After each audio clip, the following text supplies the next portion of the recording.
I think it's safe to say that no one spent more time thinking about buttonholes than my mother. She analyzed every aspect of a buttonhole up and down. She was very passionate about the one row buttonhole.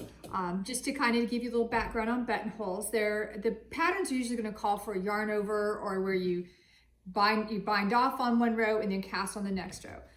I can show you those. I'll show you those in a minute when Jeannie gets up close. But let's just say you'll never see me give you instructions on how to do that, even though patterns will often call for it, because it's hard to teach people how to do a better buttonhole in a pattern. Because if I were to give you instructions on that, it would just say, just don't. They're terrible buttonholes. So when the one row buttonhole came out eons ago, it was the coolest thing. It made a very nice buttonhole that had more of the properties of one you would see in like a sewn garment. But I know Mom always carried around her little buttonhole instructions with a sticky note on it that had the extra step that was always missing from the buttonhole. So that was kind of phase one of Mom's improving the one row buttonhole. She had her little improvement because she thought they did it wrong. And then over the years, she analyzed whether it worked best on right side, wrong side, which stitches were around it, and had it pretty much down pat, but it still wasn't as good as she thought it could be. She saw a teaser from an interweave issue that was going to be coming out about an improved one row buttonhole. She was so excited about that. I think she called me every day. Has the magazine come in yet? No, Mom. Has the magazine come in yet? So finally when it came in, I called her. I said, Mom, the magazine's here. I don't think she ever moved so fast. Next thing I know, here she is. She snatches up the magazine. She runs home with it. And then she calls me about an hour later. She goes, this is crap. This is horrible. This is no good. She was very mad. She was very disappointed because whatever this promised improvement was, apparently was a hashtag fail. So then she set out to figure out on her own. By, I think the next day she had improved it even further. And that's what I'm going to show you today, is how to make Sherry's improved one row buttonhole. So Gina, come over here. I'll show you first my little swatches. I did one with the buttonholes that are the usual suspects. This is a yarn over buttonhole.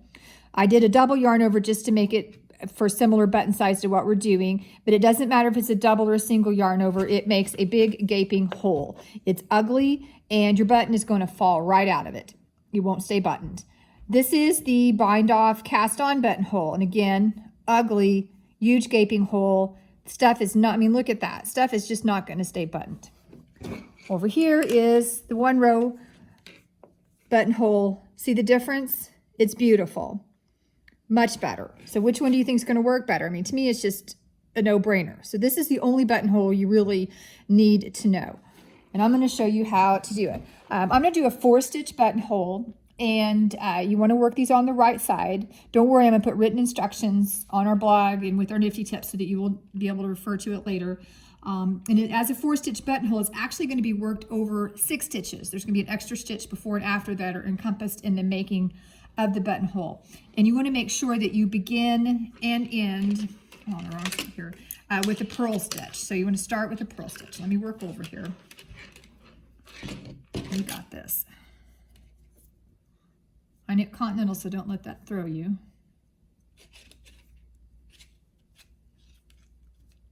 I'll split stitches here. You guys get to watch me knit. Okay, so I'm going to start with the purl stitch. And what you do is the yarn is in the back. You move the first stitch over, and then you bring the yarn to the front and just leave it. You don't need to hold it because you're not doing anything with the yarn right now. So now we're basically going to bind off the number of stitches for our buttonhole. And like I said, we're doing 4-stitch buttonholes. So I move the stitch over, and keep in mind, anytime I'm slipping stitches here, always purlwise on this buttonhole. Slip a stitch, pull it over. There's 1, 2,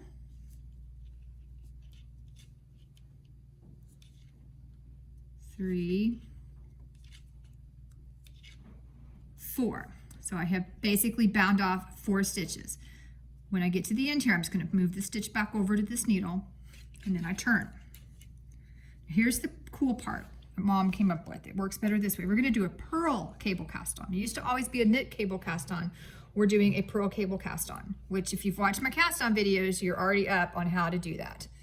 So what we're going to do is you take the needle between the stitches from back to front, purl into it, pull up a loop, put it on the needle, but do not tighten it. It'll tighten up on its own. Otherwise, it's too hard to get back in here. So that's 1. Go in between, wrap, pull through, that's 2.